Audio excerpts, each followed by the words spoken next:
سلام كمي تتصنحو تختاتلتن فتوتن حريانوس نيوز زينات زلات حيزنا قريبنا لنا شانلنا لايك شير سبسكرايب بمقبار فلا ما يحريوم يكبروا نابتو من اللوم اللي سحزنا يوم واناوي حابريتاتات كنبل أب مؤخر كتما مقلة نتاقو تفنجرو أب هيوت السب كونه أب نبرة زبطح حرقا كمزي لترقاقيتو حلف بيتحفى سفر سلامة تدسان كتما مقلة أب زهابو حابريتها لو محموش تلكاتي تكلتشن عصر شمونتن كباب ساعات سلستن فرغانا بيلو أب كفلغتما عد حقي لحلواي بر بيزنس كامباس سلامة تدسان كتما مقلة نمزراق هزب كتما مقلة نمشبارن تلقو بزلو محايلتات تفاعت كونه تباهيلو تفنجرنو تاقي أب هيو السب خونه أب نبرة زبط حزبون يخون قدعات يلن كبلن تقلت يخون بربت دمت نايتنا تاقي وزحات هزبي كم زدنا ناقتن بمحبار هزب كتمام غلا نزل ترديونا تستفدت أم تكبار عاديك خونونو تسوي حلوت نتاقي هزب مغلا مشبار بعل عصرت حدا لكات بسلامة ومن قدي نخيب عال بزدليو تلا أخونا تباهيلو استفدت أميوز بلن تخون قدم أوارحونا بتحز تفتيمو زلبوتات مساس هالينا يرعد صراح تفتيمو كم زنبرا بمزخار نتقوداي زفت أمو تلا أخت تزار هزب زخونو حيلتاتا تحت تصرمو على مسملكتو أنا يتتا أكلات بمتحب باردما بوليسن ملشان كتما مغلط خورتيبو كسر حلو دمار ديلو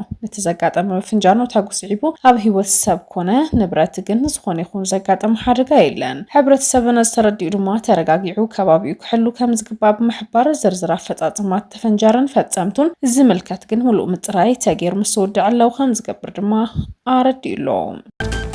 زتا سلام رقيتو كان برك خنا نزمت حيلي أين عقسن نززت أور تقراوي يلن زبالة دكتور دبرجين قبر ميكايل زحابو مقلت أزرارا بخوين قتلو إذا استقلت أما بالحمسان حدن عمت تنبل بعل عصرت حد لكاتي تهلو هنا تاتا ملكيتو أبون برهزبويا حرنة تقراي دكتور دبرجين قبر ميكايل لميدياتات هبزحابو مقلت يبركس بلو زعباتها سالعي للوم نحنا مس منقس فيدرال نزاتن برن واقعي بلنان يخون دا أنبر نزخون يخون حيلي أنبرك يخوخ جزءنا أين فقدن نزبالة دكتور دبرجون حزد ما كاب سفلالي كبابتات إثيوبيا سراويتو ناب تግራይ يصقع بزلل الوان ولا كاب سراويت خبيبنا نحلنا نسلام كاب زلنا قربنت زلو صقمات بزتن خفتحو صعرنا قبرنا نركب يبل دكتور دبرجون اب مغلصيون زت سلام رقيتو كم برك خنا نزمت حيلي اين عقس نزز تصاور تግራዋይ يلن كم حزب نبريا نبرخ قبرنا كاب مدرجت كطفونا نزسرحو አካላት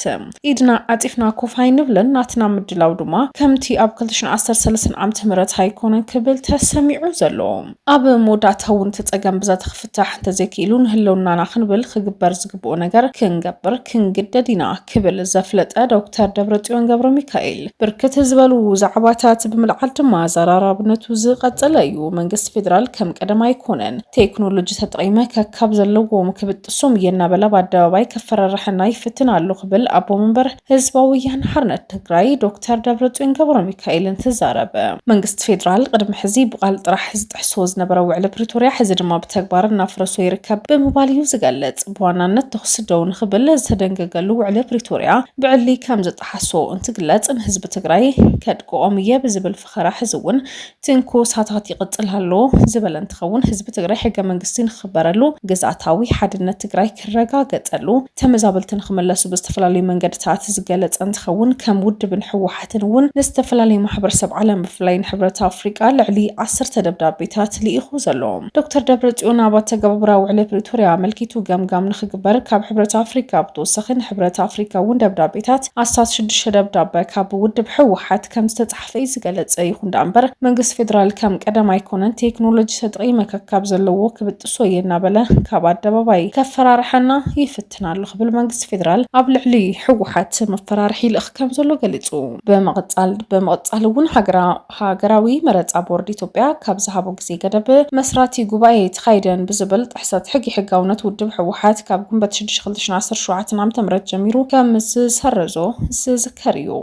ዶክተር ደብረጽዮን ብርክ ዝበሉ ዛዕባታት ዘድዕለን ትኸውን ከም ህዝብን ምቕጻል ዘይን ምቕጻልን ውን ናይ ህልውና ፈተና ቅድሜና ተደቂኑ አሎ ዝበለን ትኸውን ኣብ ውሽጥ እንደገን ዝርከብ ትግራዋይ ሓድነት ዋስጢሙ ክቃለስ ድማ ፀዊዑ ዘሎ ግዛታዊ ሓድነት ዘይምምላስ ጥራሕ ዘይኮነስ ብሓፈሻ ትግራይን ሙራር ሓዱሽ ሓደጋ ይመጽእ ከም ዘሎ ዝገለጸ ዶክተር ደብረጽዮን ከም ህዝብን ምቕጻልን ዘይምቕጻልን ህልውና ፈተና ኣብ ቅድሜና ተደቂኑ ኣሎ ብምባል ኣብ ውሽጥ እንደገን ዝርከብ ትግራዋይ ሓድነት ዋስጢሙ ክቃለስ ፀዊዑ ንሓድነትና ዘዘርግኡ ኣካላት ብጽንዓት ተቃሊስ ካብ መስዓር ካብ የካቲት 11 ዝተምሃርናዮ ሃፍቲ ብምዕቃብ መበል 51 እንኽብሮ በዓል የካቲት ቃልና ብምሕዳስ ኣብ ልዕሊ ህዝብና ዘንጽላለው ሓደጋ ንምቕንጣጥ ክንሰርሕ ኢና ክብል ድማ ኣፍሊጥሎ ውድብ ሕወሓት ከበልውን ኣፍሊጡ ዘሎ ዶክተር ደብረጽዮን በዚ ዘብቅዕ ኣይኮነን ህዝቢ ትግራይ ብሰላማዊ መንገዲ መሰሉ ይሓትት እኳ እንተሃለወ መንግስቲ ኢትዮጵያ ግን ካልኣይ ዙር ኩናት ክባን ተዳልዩ ከም ዘሎ እዩ ዝገልጽ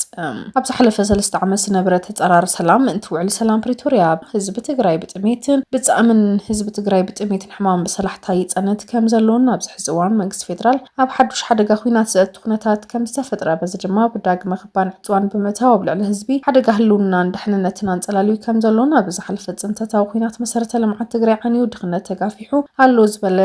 ዶክተር ደብረጽዮን ካብ ትግራይ ከይዱ ኣብ ደንቢኡ ዝተሓወሰ ብሄራዊ ክሕደት ብድሕረት ብኸባቢያውነትን ህዝቢ ሓሚሱ ጸገማት ክጋደድዋ ብዝገብሩ ተግባራት ተጸሚዱ ከም ዝጸንሐን ሕዚ እውን መጋበርያ ሓይልታት ጽንተት ኮይኑ የገልግል ከም ዘሎ እዩ ዝገልጽ ብትኻልእ ገጽ ድማ ብሄራዊ ክሕደት ጥቕሊሉን ኣቦቱ ዝኣተወሉ መልክዕ ዝሓዘሉ ከም ዝኾነ ረዲኡሎ ብምዃኑ እውን ሕዚ ዘሎ ግዚያዊ ምምሕዳር ትግራይ ናብ ዳግመ ትዕረያት እዩ ምስ ህዝቢ ውድብ ሕወሓት ተዋዲዱ ፕላን ኣውጥኡ ተረዳዲኡ ይሰርሕ ከም ዘሎ ድማ ኣረጋጊጹ ዘሎ